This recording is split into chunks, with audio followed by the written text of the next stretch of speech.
They are interconnected pieces. A person with disability must stand at the center of all the three. As we begin this day,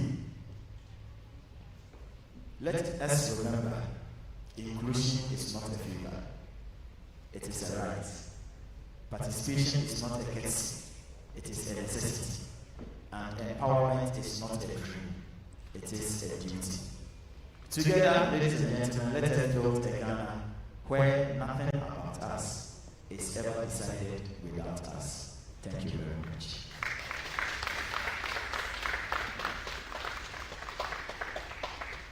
Thank you so very, very much, Mr. Prince Andor from the National Council of Persons with Disability. Please, let's give it one more time for him as he resumes his seat. Another one, please. Another one, please. Thank you so much. Thank you so much. We continue to receive solidarity messages towards the launch of today's August program and platform, Employability Organization. Mr. Prince Andor just nailed the hammer right on top of the head of the nail. This touched me when he said it, that inclusivity cannot be built on exclusivity. It sounded like just one sentence, but I think this is so loaded that everybody must be involved in helping to contribute to a holistic, cohesive, and progressive society that we are all seeking to have as a country. Mr. Prince Andor, thank you one more time. Thank you so much. At this point, I want to receive one more. I said in the beginning that today's program, even though we continue to appreciate your time of sitting and all of that, it's intended to be a very short one, all right? But we'll make sure that all relevant details are covered. So we continue to thank you for your patience in waiting for us as the program continues. We want to receive the executive manager of customer relations at Telecel in the person of Mrs. Rita Adiese. To come and give us a solidarity message also from Telecel. Please, let's give a round of applause for her. Let's please keep clapping, keep clapping, keep clapping. Thank you, thank you, thank you.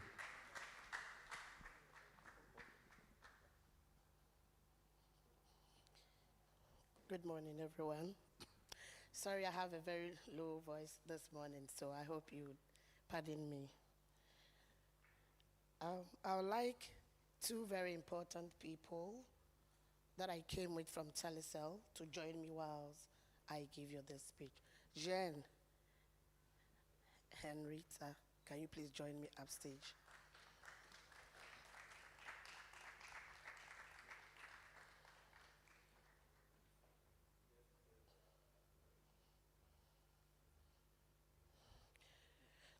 So at Telecel, we celebrate our differences whilst building an inclusive culture. We raise awareness, educate our employees, and build empathy around assessing and inclusion. At Telecel Ghana, we believe in the principle of leaving no one behind. Inclusion is not just a corporate responsibility. It is a national responsibility and a general obligation.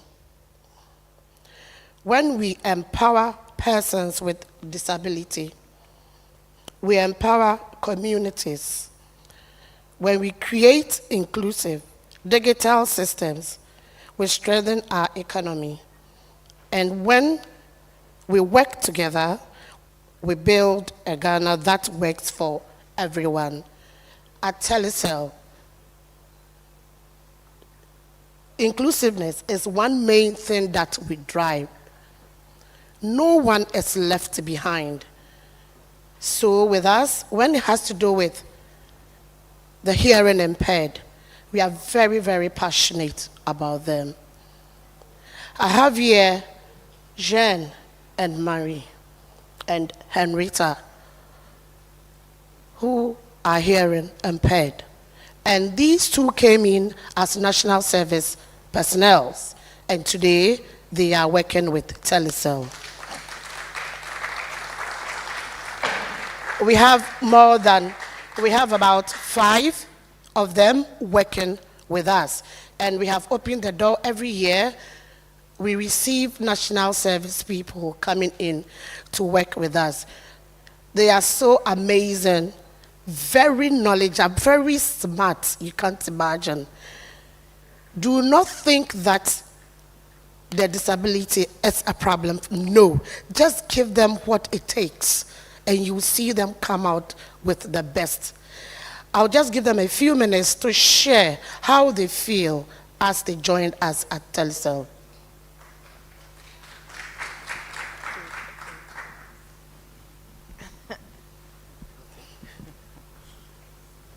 Henrietta, go ahead.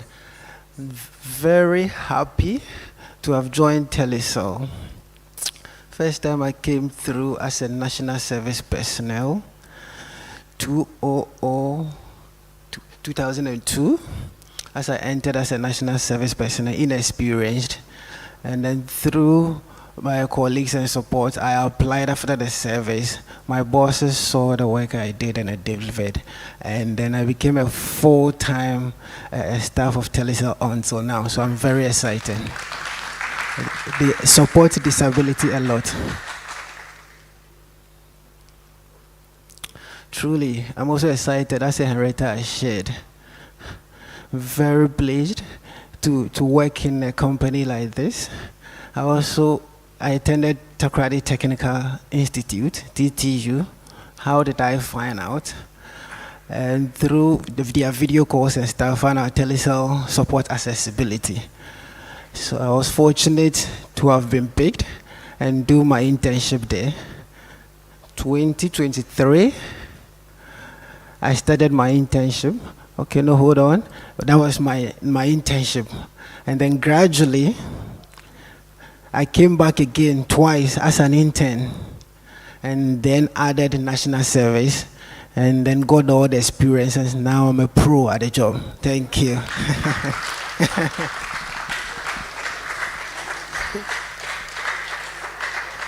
So I would say that one thing that I think those of us who think we are not disabled, we lack, is the sign language. It's a language. Today, you don't understand, let's say, Ga, Ewe, or the northern language. You see it as a language, but you don't know we are disabled where we can also do the sign language. So at Telecel, the sign language has become something that we holistically teach the employees, because you should be able to communicate with the people you work with. So do not see the sign language as a gap. We all have to learn how to do it. Imagine the hospitals, when you send people there and they are not able to communicate, how would you feel? So I think it's time we look at this as gaps within our side and really drive it. If all companies or all institutions have at least even one working, this place will be, our world will be a better place. Today, that is tomorrow, we have a program with Nat Hall where we call it Financial Inclusion for All. The fact that there is a kind of disability does not mean that they cannot do what we do. Just give them the necessary tools, and they would even excel more than I and you. So I'll just pledge us all that with what we are doing today at Telecel, the products and services we have, they have theirs too, and they can communicate through the digital channel because we have given them that platform to communicate through. So no one actually is left behind. They are able to call our experience center and they support them with the services that they need. So all I'm just saying is that at Telecel, no one is left behind. We are all equals. Just provide them the necessary tools and you see them do wonders. Thank you.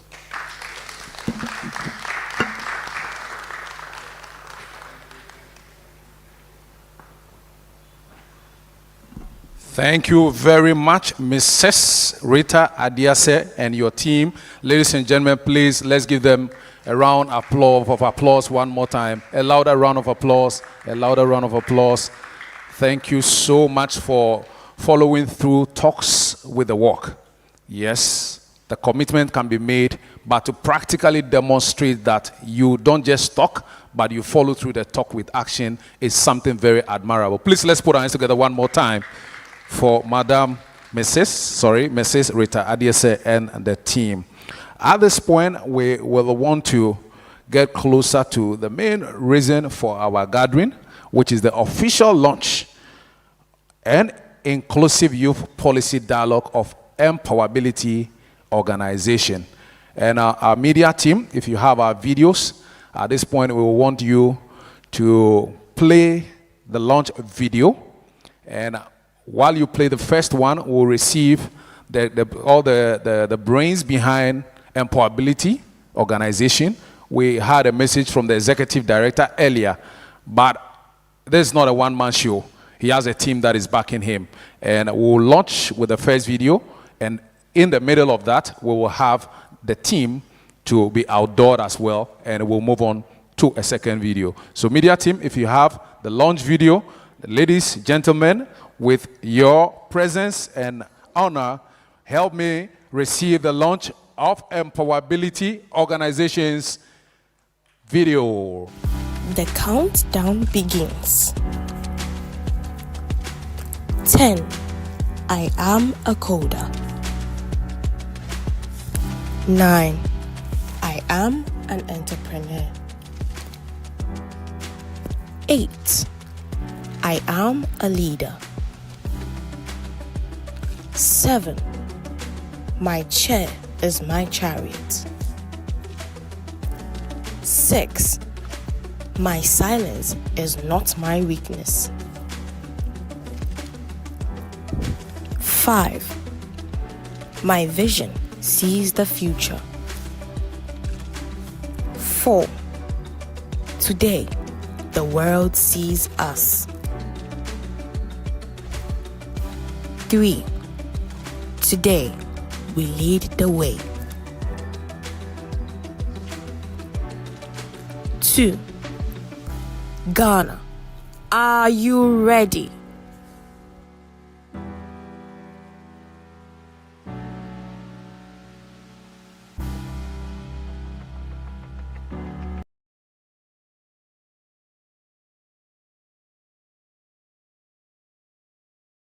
Officially launched. You are part of this history, and it's not the best of clappings that can give to yourself, the organization itself, and yourself. While we are doing that, we'll also receive the team over, executive director, and all the other assistants. Please come up stage, come up stage, come up stage, come up stage. You've done a yeoman's job, and you deserve. All right, executive director. Wow, this is also empower the ability, not the disability. So we believe that to every person with disability, there's a potential. We are not looking at the disability. We don't know the disability. We know that potential. So that is why we have empower ability. Okay, so my name is Joseph Lawrence Niayikwe Hammond.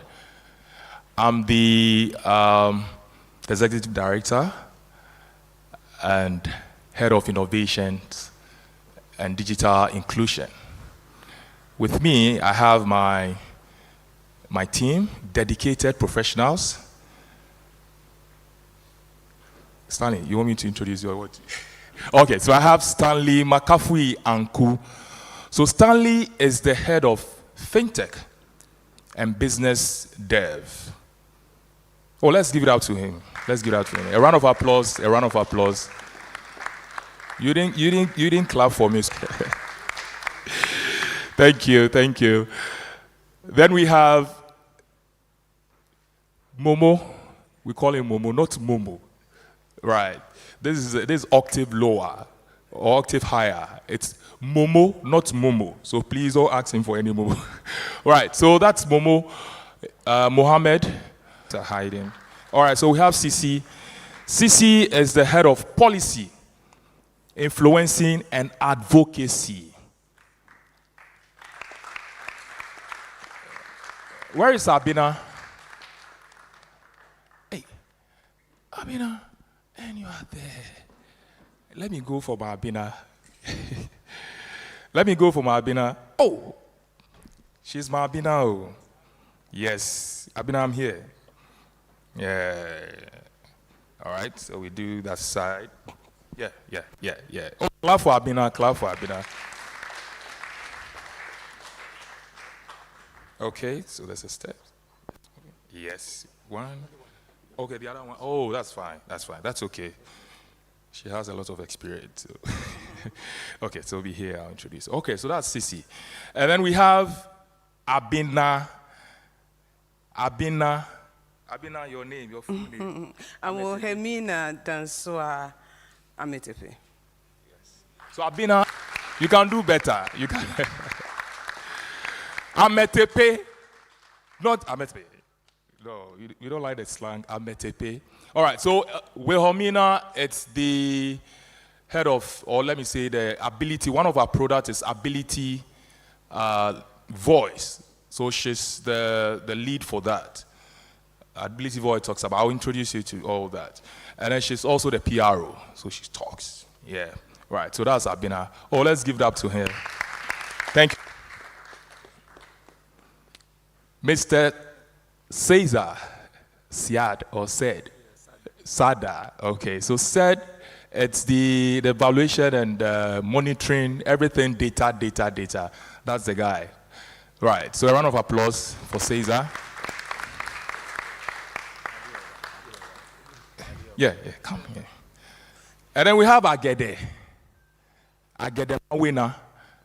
Agede Mawina is the head of operations and my assistant. Right, so let's give it up to him. Thank you. And then we have a rep in the UK, Eliza. She's in the UK. We have one too in the US. That is Abdul. And then we have Kumoji Tete, Michael.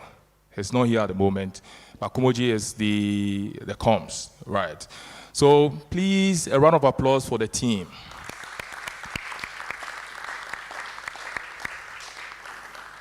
Well, before we move to the next item, I'd like to just talk about our 5 products that we have.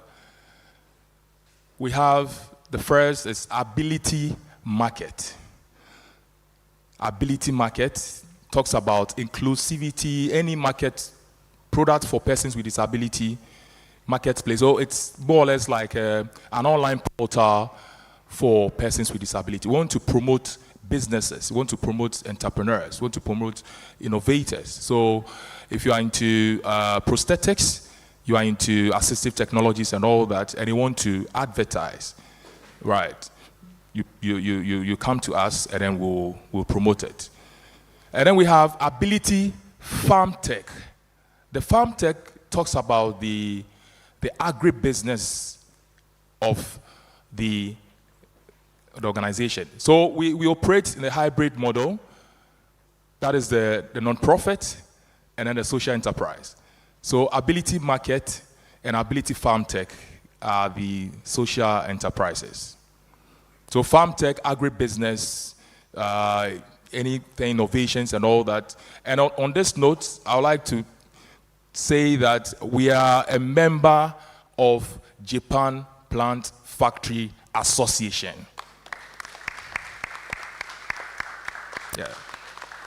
Oh, you can do better. You can do better. We are just launched, but we are a member of Japan. Yeah, to God be the glory. And then we have one of our partners, Green Gold, 4G, that's Green Gold Global, 4G, that's the Green Gold Global Group, so 4G, Green Gold Global Group, 4G Biotech. So they are here, they have their representatives. Yeah. Oh, please be upstanding. Let's give it up to them. Green Gold. That's Green Gold Biotech. They're into biotech, agribusiness, highly agribusiness. And we are partners. Wow. And then we have Secret Films. Where is Mesan? Mesan? Okay, so Secret Films, they're into productions. I mean, video, you see the video productions and all that. Mesan is a very good friend, so I went to Mesan. Oh, Mesan, this is my thing, let's do it. we'll do it. So we are partners. We've signed MOU and all that, so we are partners. One of our partners too is prosthetics Ozone, but Ozone is not here at the moment. So two, to be the social enterprise, and then with the non-profit. Non-profit is the heart of the organization, and then the social enterprise is the engine. So the heart of the organization, we have Ability Voice, Wilhelmina's department.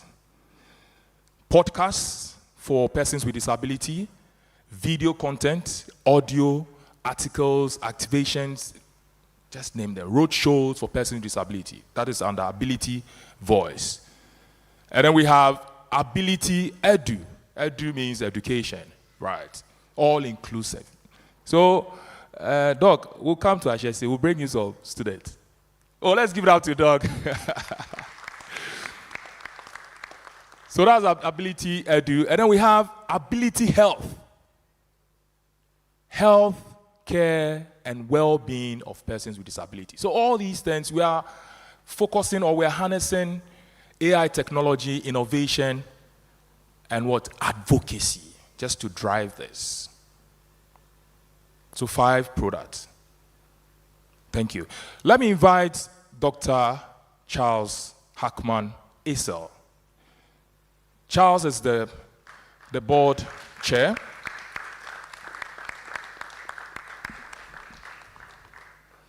And then we have the vice, that is Noble Alote. Alote is not here at the moment. So that's Charles. Charles would like to say just a word, and then we'll move to the strategic roadmap. Yes, thank you. Yeah, thanks, Joseph. Hello, everybody. I hope you're doing well. I'm super excited, and seeing today come to reality gives me so much hope. And I learned a lot of things while I was seated, listening to Doc, and the fact that we shouldn't see persons with disability as we doing them a favor. I mean, that was spot on. And also thinking that we just want to do something out to them. There are so many ability or abled people, but we see them differently. So I was also pleased to hear from the director's speech, and then also from a wonderful lady from Telecel and everything around it. I also am into robotics with him, and one of the first things we do is to blindfold you. If you are two, we blindfold you and say, I ask you, oh, so Mo, do you trust me? Mo will say, yeah, I trust you. Okay, let's do it together. Blindfold me. Mo will control my brain. So Mo will say, move 2 steps forward. I move 2 steps forward. Move 2 steps to the left, and I do same. So when you brought the other side of the aeronautics and the blind person, I was like, yes, they know what they are doing. And that is what we are missing. And I'm super excited that this wonderful, awesome team here is really leading a strong revolution. We have not seen it, but what they are doing is what is going to take over Africa and the whole of the world. So let's give it up for them. Joseph, we are so proud of you. I mean, I'm full of goosebumps. If I should show you what's on my skin right now, I'm full of goosebumps. And Gita is here with me, our association. We are from basic school. We all started basic school together. Gita, let's see you. Come on. Yeah.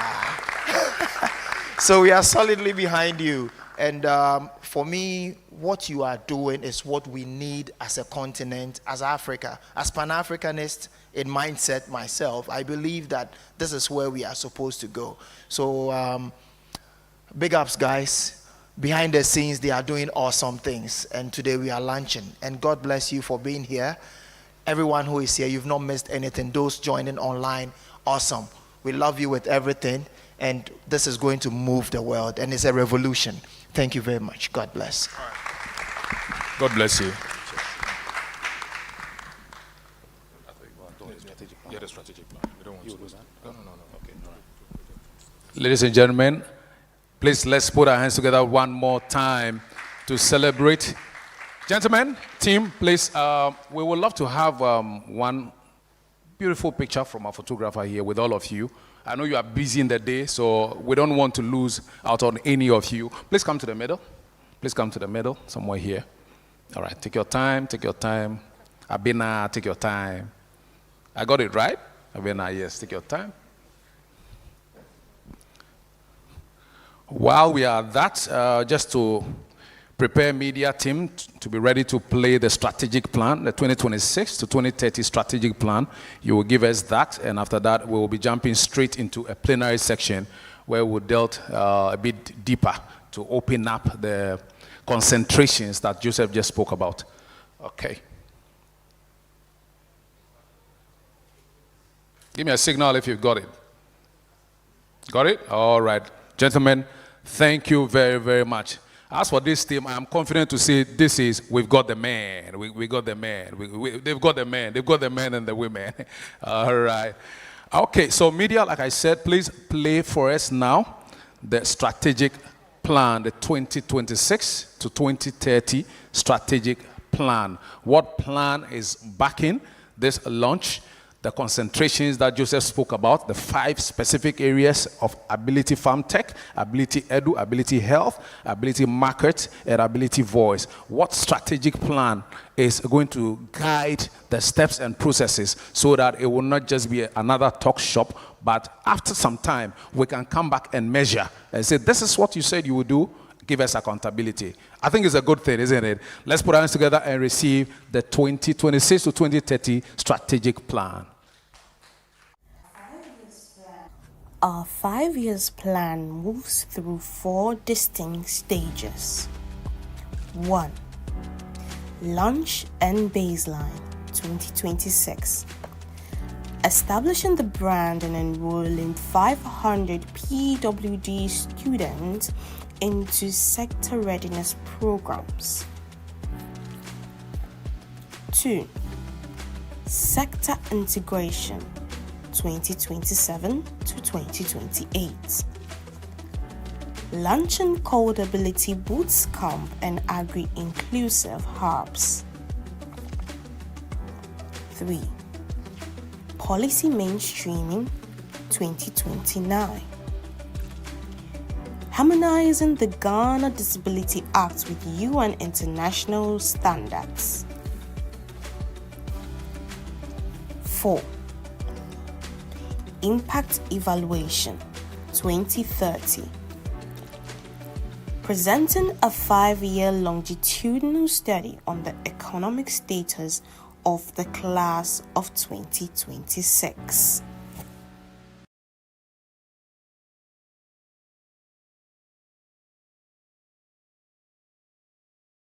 Keep clapping, keep clapping. And you see, Executive Director, Governing Board Chair, and team, we are clapping for you today, so that tomorrow, if we want to hold you accountable, that you can bring all this honorable, distinguished guest here, and then we will clap for you, launch a beautiful mission like this, and 2 years' time from now, we'll look at you and say, I mean, did you just bring us here for nothing? That's why we are. Please, let's clap for them one more time. It is serving as a reminder that we will also be holding your feet to the fire for accountability, because we indeed need an impact from you. All right, so at this point, I know some of us want to, there's water around for us to sip, and not long from now, we will take a break out to have something to talk around, and then come back to do a couple more segments, then we'll be out of here. But just so that we also can have your voices also added to what we are doing, we will move into a plenary section where some panelists will come and delve a bit deeper into the concentrations. And out of that, we will also have the opportunity to ask direct questions and make better notes before we leave here. So, ladies and gentlemen, if we have Mr. Theophilus Andor, who is with the prosthetics and orthotics technician, who is a prosthetics and orthotics technician. If we have him here, Mr. Theophilus Andor, please come up stage and take one of the seats here. Operations, please, I will need you upstage to help us rearrange this church real snappy. All right? Is Mr. Andor here?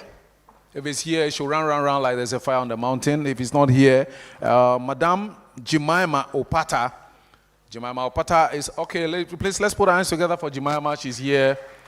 She doesn't play with her time at all. I saw her come very early, in the beginning of the program, and she's waited patiently for her time. All right. Jemima Opata is a marketing and business expert from STEM Aid Africa, and we'll be having some answers from her pretty shortly. Then Mr. Osib Mudeami Obohimi, that definitely is one of our brothers from Nigeria. Is Mr. Osib Mudeami Obohimi here? If he's here, lovely. Please, let's put our hands together for him. Did I get the name right? So when we finish, then you mention it to me one more time. Okay, all right. Okay. He's the head of marketing and partnerships at Letty Arts. So he's also going to be giving us some answers. We are expecting 3 panelists. We have 2. Mr. Andor should be adding to make the 3rd person. But while he's not here, we will jump straight into the discussion. If he comes, then we will have him to also join us and continue from there. All right. Please move one seat closer so that we can make it like a conversation. All right. Ladies, gentlemen, you are welcome. I'm sure you know the purpose for this segment, so I will not reinvent the wheel or go from the beginning, as it were. I will want to address you by your titles and designations. That way, the answers we are expecting from you can also be kept in focus.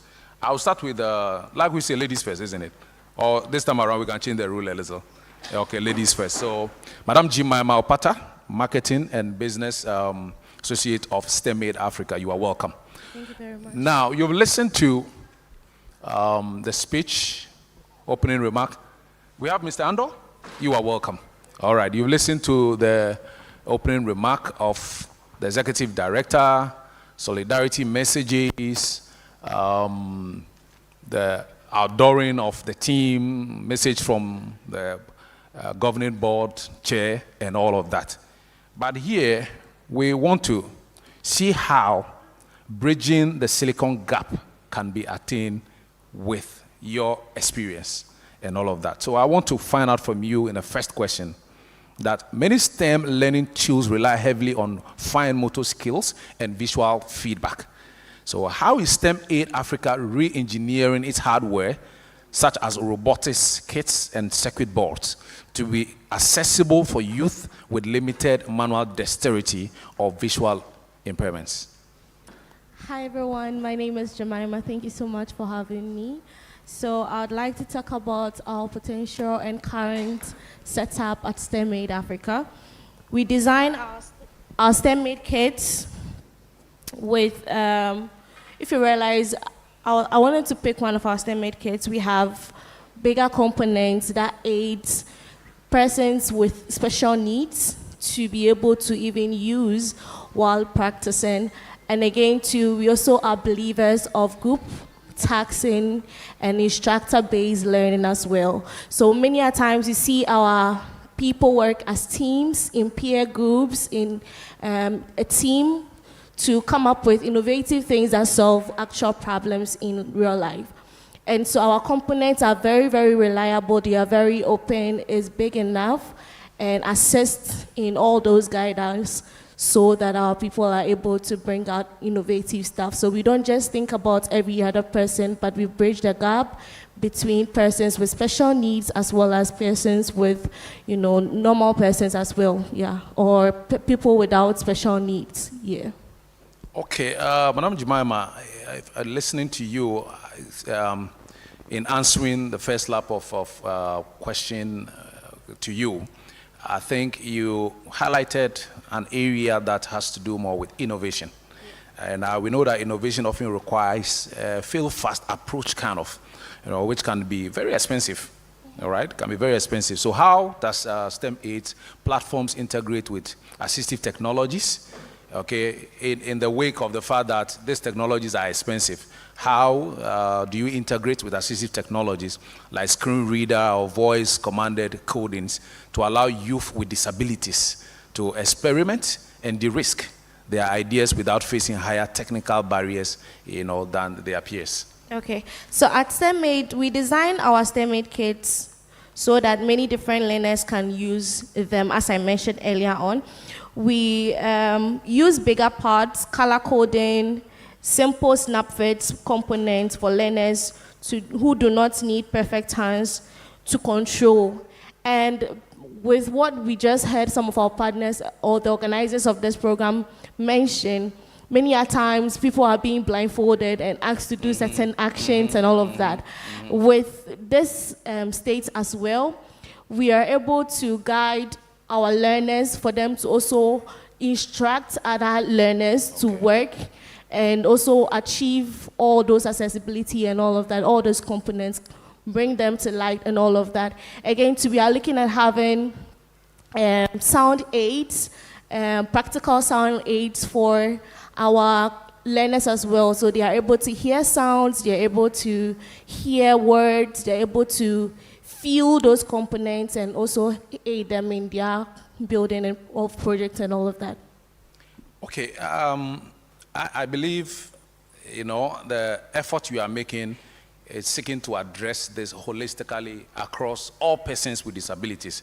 But in terms of degrees, okay, we can, for example, talk of persons with autism and ADHD, persons in that strength of ability, all right? What are you doing to ensure they can thrive in high logic environments? High logic environment like software engineering, artificial intelligence, coding, and things like that. Yes, so as I mentioned, we have trainers who go through our training processes consistently. We don't just train and leave them to be able to handle every situation without having to let them face challenges that can actually help improve their potentials as well. But we also train them to enhance their skills from time to time. For instance, we have monthly meetings we have with them. We have quarterly meetings as well to track their learning materials, to upgrade their curriculum, and to also help them assess vital needs. Sometimes we come up with trainers or people or persons that actually understand how special needs materials should look like or feel like, and also help in the learning and training processes of our instructors, making it very easy for people or persons with autism to also feel involved in this whole coding and robotics. As we mentioned, they are very, very smart. We have very, very smart people with challenges like this. But as we said, it is not a disability. Trust me, they are able and more capable than many of us could be. Yeah. Okay, audience, I think you want to give an applause to Madame Jemima. I'll come back to you with one more question, but I want you to take a pause, sip some water, so I can get to Mr. Andor with a couple of questions too. But again, as we are at it, our distinguished and respectable audience, we at the plenary are not here to just bombard you with technicalities and then rise and that ends it. In fact, you are indeed the shoulders that the organization seeks to ride on to be able to really make impact and not just do a talk shop and words and then end it there.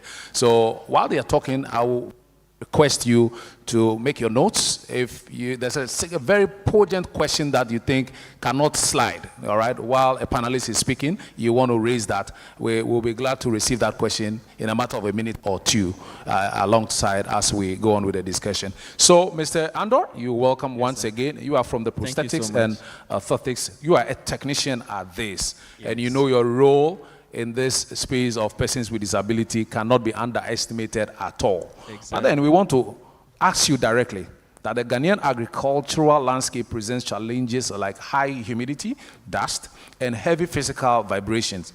How are your current prosthetic designs being adapted to ensure durability and sensor accuracy for young farmers operating machinery and managing crops in this demanding environment?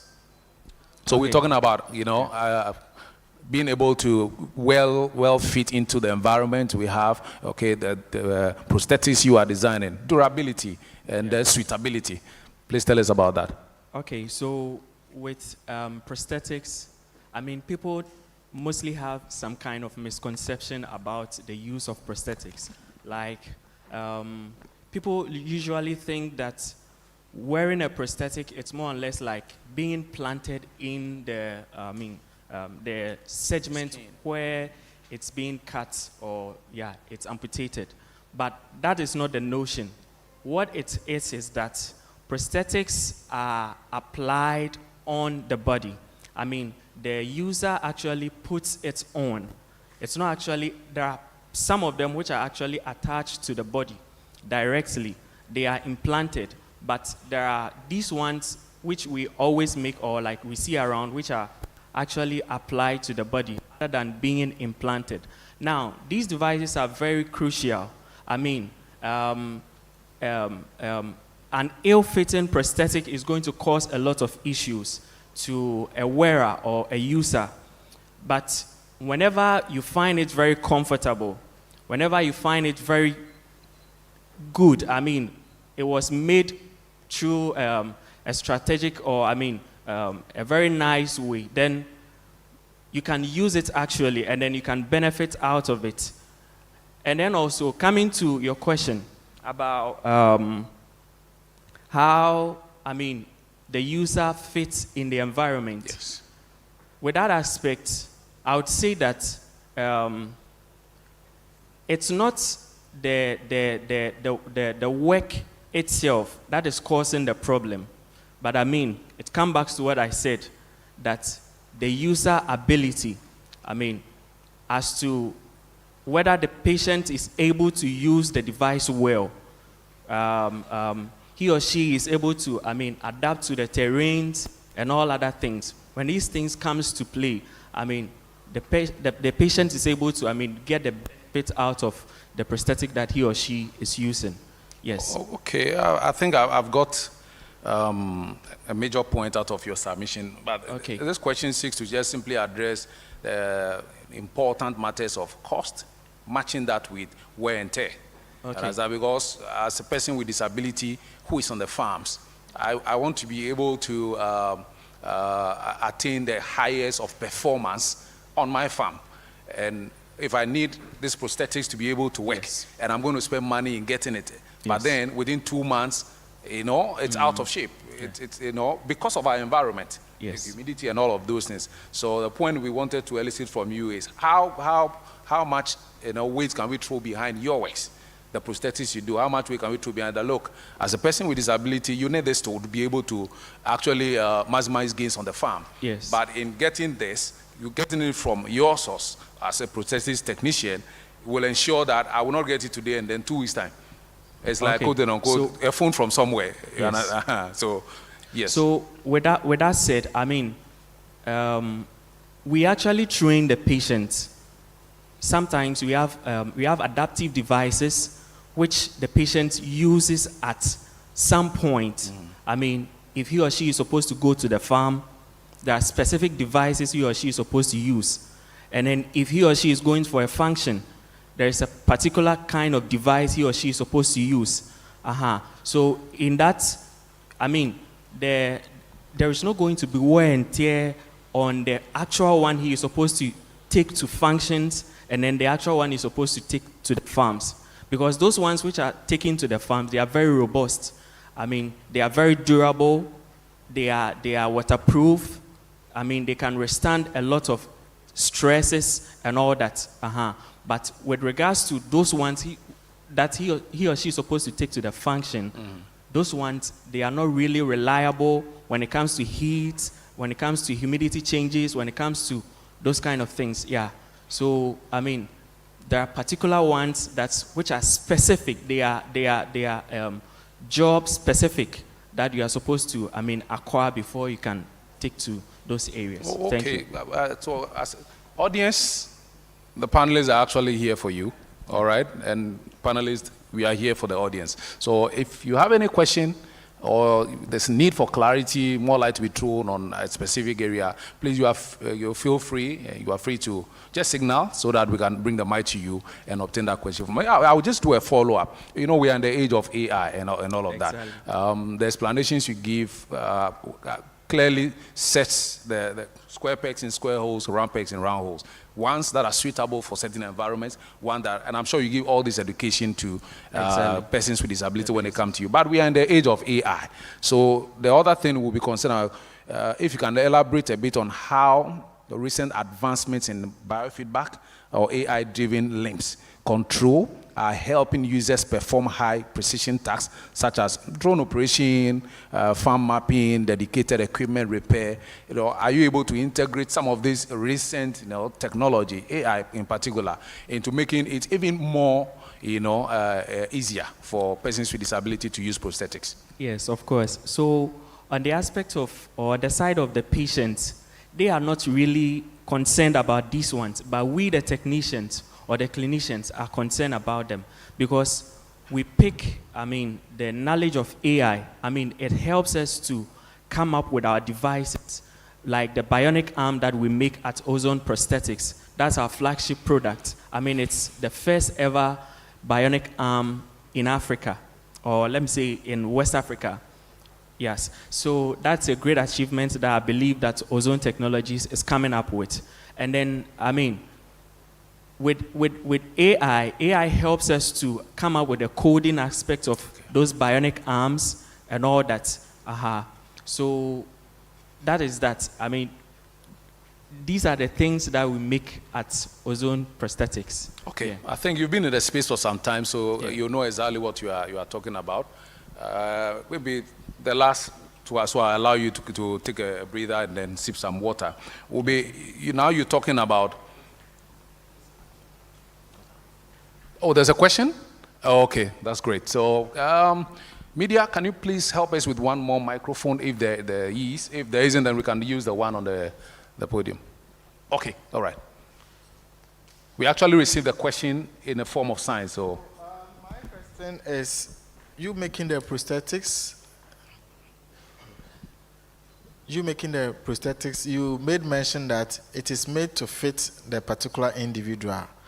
But people have reactions to it. Sometimes it itches and then gives some balls and the likes. As you are explaining, how do you also curb this problem? Okay, yes. Thank you so much for your question. Fantastic question. Yeah. Yes. So, with prosthetics, I earlier mentioned that these parts which is applied to the body, they are very delicate. So we need to take a critical care. Now, before we fit a prosthetic, the patient undergoes certain, processes. We take you through assessment. So the first ever step before fitting a prosthetic is an assessment. We book you for an appointment, an assessment session, and then we assess the patient thoroughly before we can know that, okay, this and that is what we are going to need, this and that wouldn't be good for you, before we can continue with the process. Yes, because I can assure you that we have varieties of prosthetic devices. With the other suspension mechanisms and all other things that comes to play to make the prosthetic very functional. There are a lot of them. So we choose one which is appropriate for you. Yes, thank you. Okay, ladies and gentlemen, any other question? Okay. Operations. Okay, let me come to you.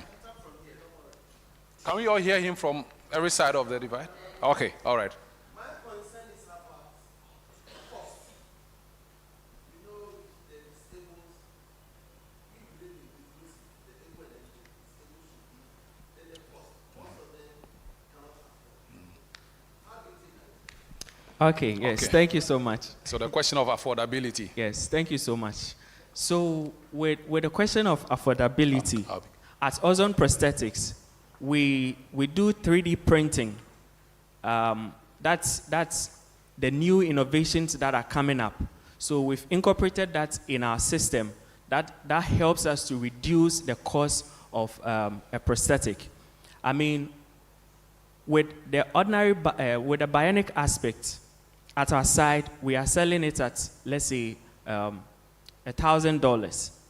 But when you go out of the country, it's more than this. You get it? And with the traditional ones for lower limb and both also for the upper limb, I mean, they are very expensive when you go to outside the country. But in Ghana here, we are trying to make sure that we cut down the cost, because we have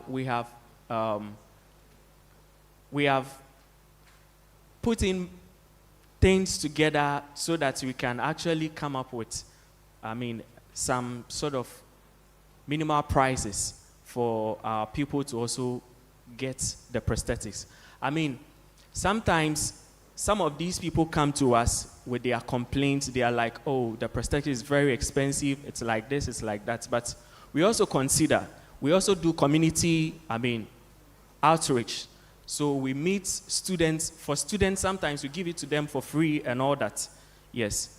So with the cost, we can't do anything about it, because sometimes these products are very expensive. A single component, like a prosthetic foot itself, can cost like 2,800 Ghana cedis, just that alone. So just consider putting up the whole structure of a prosthetic. The foot is costing 2,800. Now let's put everything together. How much do you think it's going to cost? Because these components are not produced here in Ghana. We buy them from outside, we source them from outside, and then we also manufacture them here for you. That's why it's very expensive. Your Highness, Nana, is your question answered to a certain extent? Okay, all right. There's a follow-up. Please, yes, you can rise and ask it. We can't hear that much, so I'm coming down to you with the microphone. Thank you very much. My name is Ramatu Al-Hassan from the National Assessment Center. How long do those using the prosthetics go through the rehabilitation, and where can you be located? That is you. And Madam Jemima is STEM aid. Please, how, assessment goes with inclusive education, and in your presentation, I didn't hear anything about assessment. How do you assess the children who have the special needs, the autism, the ADHD, all the categories that you work with? How do you assess them? Thank you. Thank you very much for this question. So, Jemima, maybe we'll start with you, so Mr. Ando can have a little breather. How do you do your assessments? Okay, so we collaborate with e-hubs, we collaborate with persons with disability, home care, and educational institutes as well. And we have people, like some of the trainers in those facilities, we work directly under, sometimes by collaborating with NGOs and government to have trainings like that from them. Last year, we had donations to the School of Blind with the STEM aid kids. We assessed them, they were writing exams, we trained them in the coding aspect together with their trainers as well. And they have details of those candidates. They can give us all the information about those candidates. So that's how we get the direct sourcing for accessibility from. And then we train them, including the instructors as well, to give direct training to the students as well. Yes, please. Okay, so maybe then we can do the follow-up answers on where you are located. And the question was in the two-prong, where you are located. Yes, so you talk of that. Rehabilitation, yeah. Okay, so we see every patient to be different. Yes. So concerning rehabilitation period, I trained one of these guys for 1 week, and it was very successful. The person is an above knee amputee, okay, yes. And then he was able to train within a week, and then we could finish everything for him to go back home, to go and then continue with life, yes. But there are some of them whom we can also spend almost like a whole 6 months, yes, on them before they can recover and come into the community. Yes. So Ozone Prosthetics is located at Atomic Down, Domi Kwabenya. Yes. That's where we are located. Thank you so much. Okay, thank you. We've heard from STEM Aid. Yes, it's a right place to give an applause. Let's encourage our panelists a bit. All right. We've heard from STEM Aid and we've heard from the prosthetics technician. Now we also want to hear from the head of marketing and partnerships for Letty Arts, Mr. Oh, introduce yourself for me, sir. Okay, so yes. The name is Osimudiamen. Osimudiamen. Yes. Okay, right. Mr. Osimudiamen Ebohimen. Bohemian. All right. So now we want to hear from you, now that you are also coming from the fine arts, more than less, all right, sector.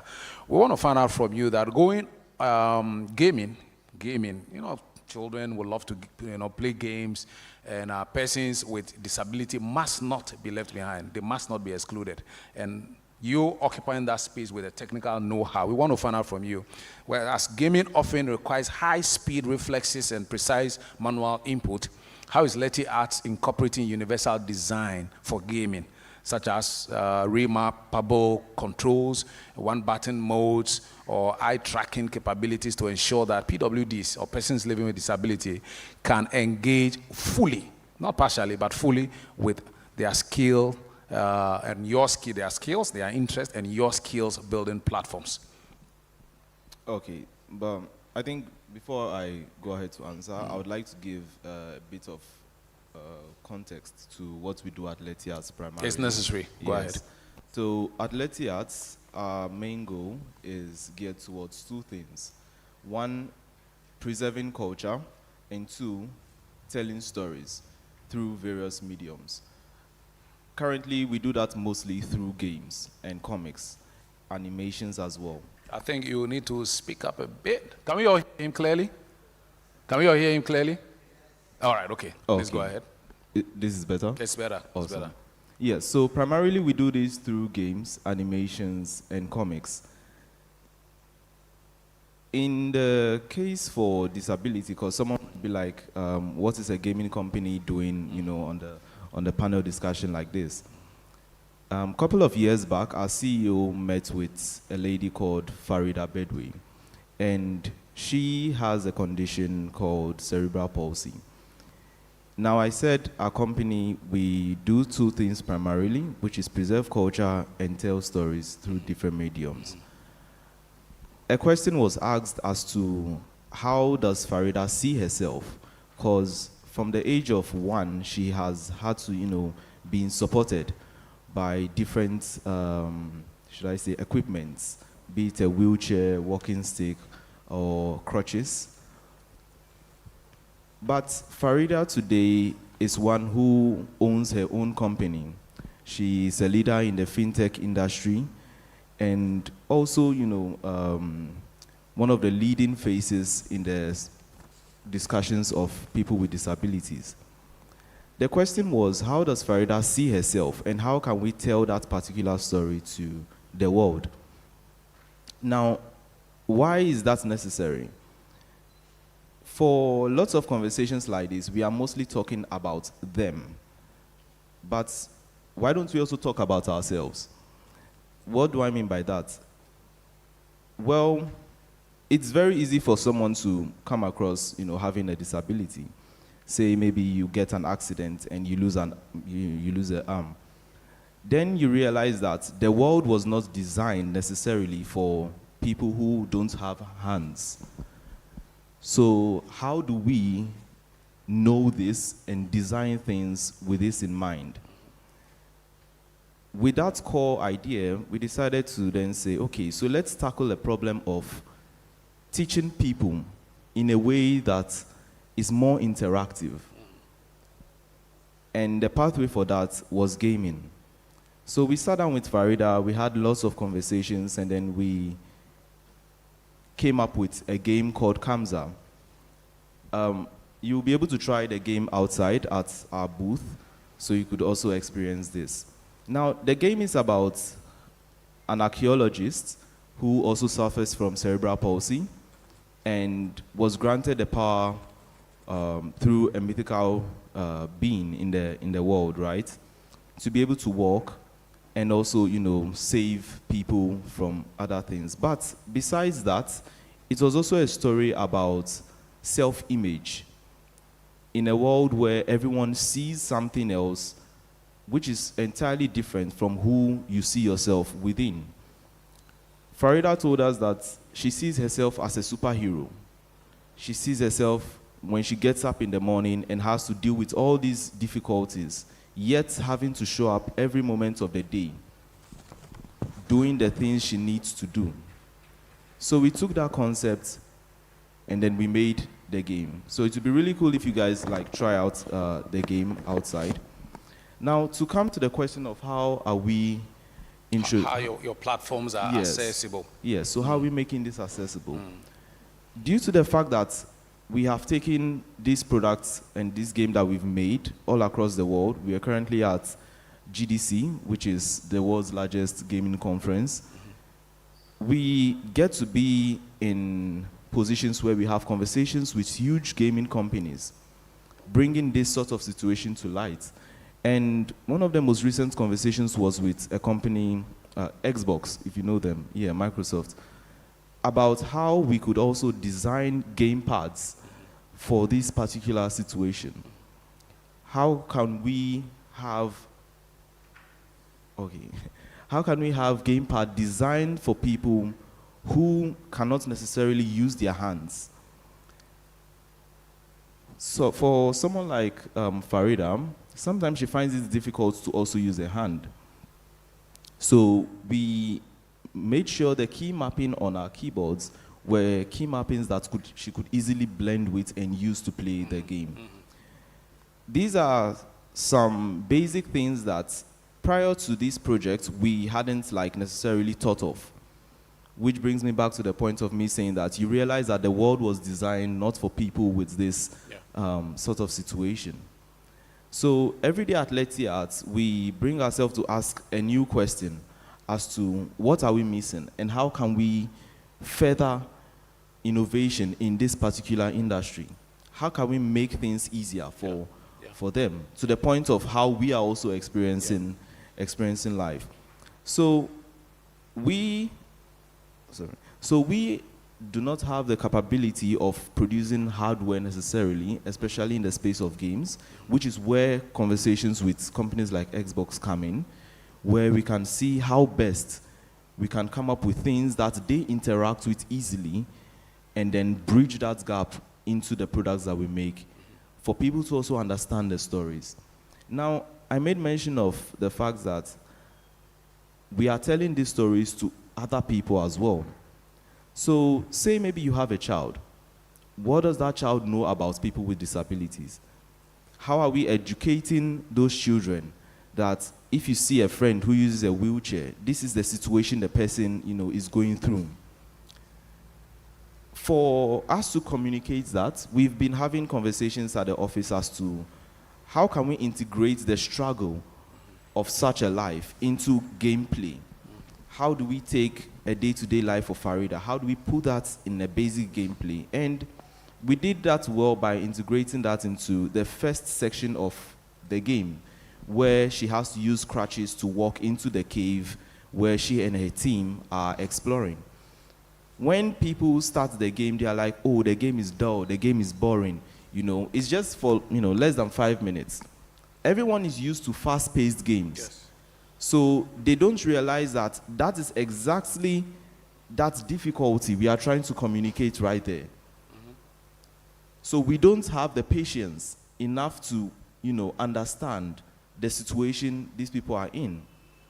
So these are ways we are also introducing that sort of nature of understanding into the games that we make through game design and mechanics we design for these games specifically. Thank you.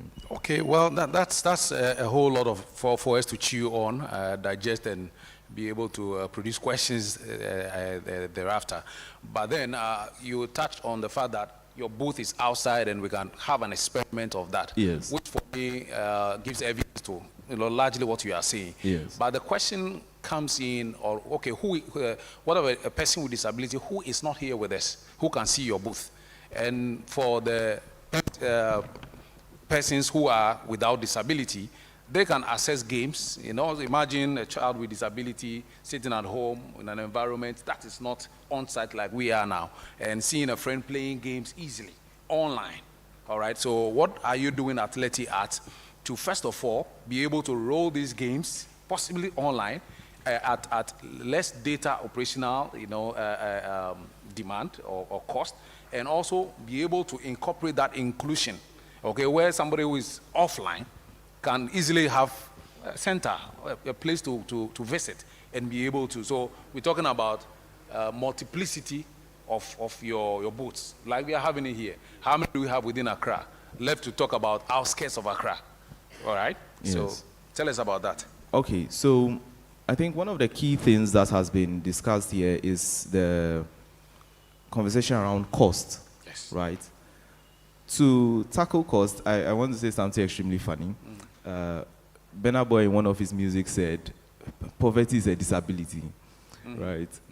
So in that sense, talking about cost and how we are also like tackling that, we make sure, one, that most of our games are available on every platform that you can get other games to download and play. An example is our mobile game Sweeve. It's available on the App Store, the Play Store.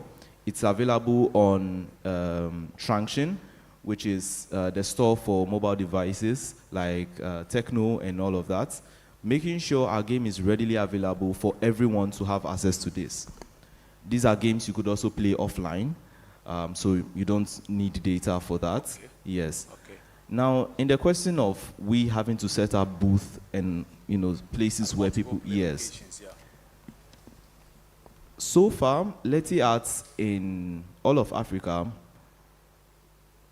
is the only studio that has set up a space where people can play African-made games.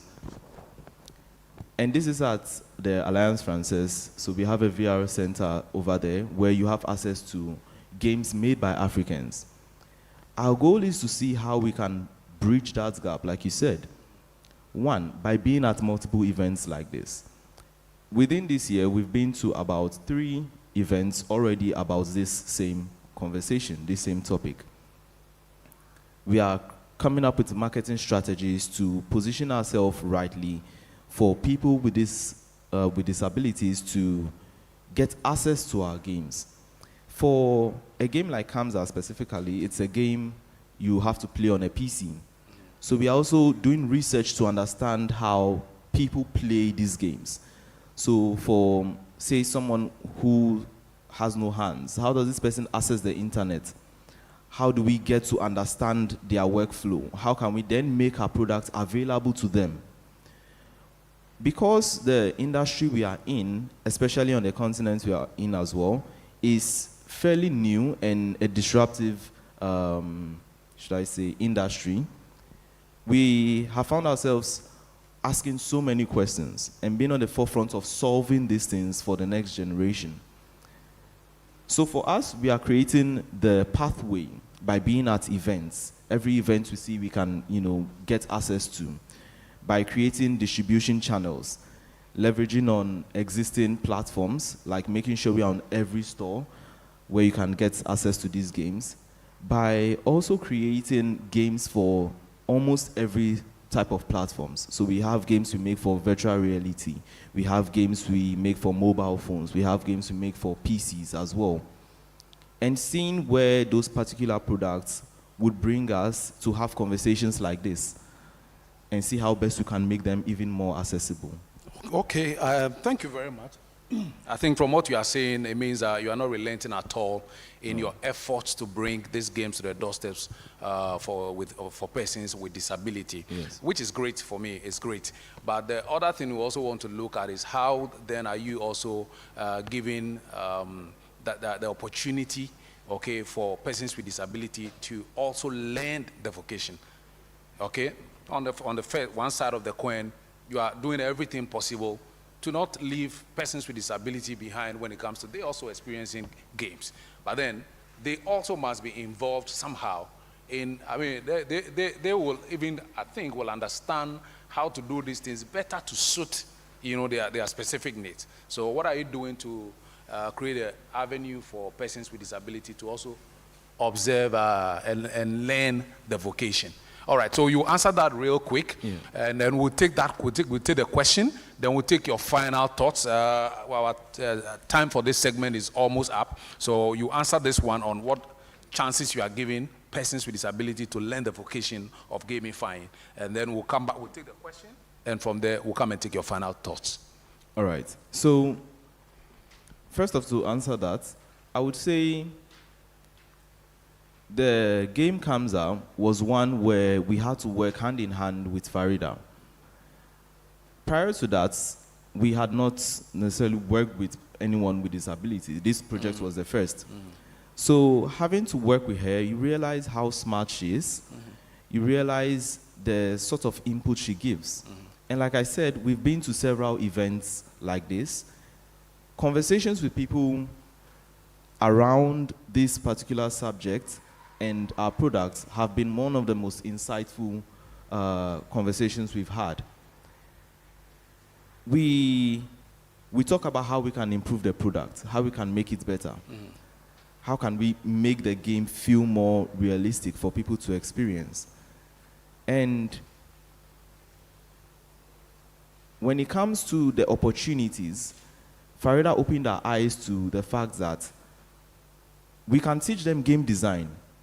Not to cut you, but yes, it's appreciative. There's a specific person you can make mention of, like Farida. Yes. But beyond Farida, are there any other persons with disability that, Farida may just come with a very, very special interest and approach you or in that sort of line. But